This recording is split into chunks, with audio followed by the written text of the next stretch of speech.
Strawweight bout, Vanessa Demopolous coming in at plus 270 against Kanako Murata, sitting at minus 370. Over under 2.5 rounds, minus 250 for the over, plus 200 for the under. Vanessa Demopolous, 3-2 in her last 5, 35 years of age for her. She hasn't had the longest career, and she's got to do something now if she wants to move up the rankings, but she's coming in as an underdog in this one to Kanako Murata, who's had quite the layoff for her. 12-2 in her professional career, but she hasn't fought since 2021 in June. So it's over 2 years layoff for her. She had an injury in that one, and that was a loss to Verna Janjarova. Either way, she's coming in as a favorite against Demopolous. With the long layoff, are you getting invested in that or no?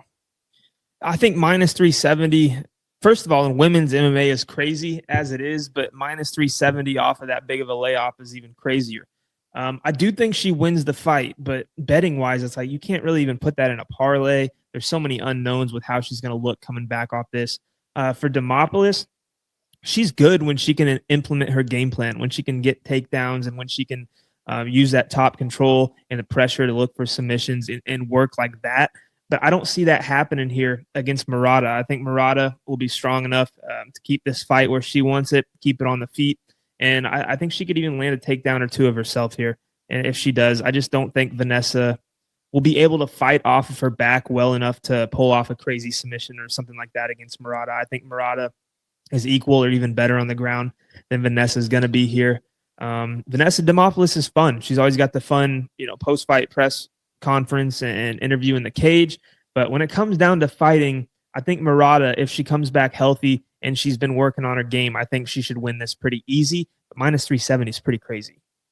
Yeah, I mean, we saw it at UFC Vegas 79 when I forget the Japanese girl's name, but when she fought Hannah Goldie, she was a big favorite coming off the layoff. She got it done, but it wasn't like, the price tag didn't really look the best when you watch the fight. So could be getting something like that here. You always want to be cautious of the submission game from Demopolous because that's where she racks up a lot of her wins, 4 of them to be exact, a couple decision wins in the UFC. I mean, if she can make it close, it might be worth taking a dog shot, but Murata, she had a pretty good career before the UFC.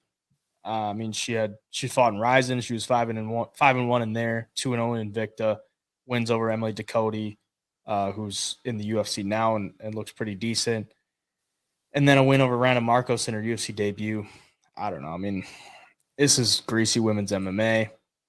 I'll take Murata for the pick, but probably not a chance that I'm going to take it as far as the betting stance goes. Yep. Maybe when you just want to lay off or maybe take a break from watching, but it's early in the card. So yeah, Murata will be the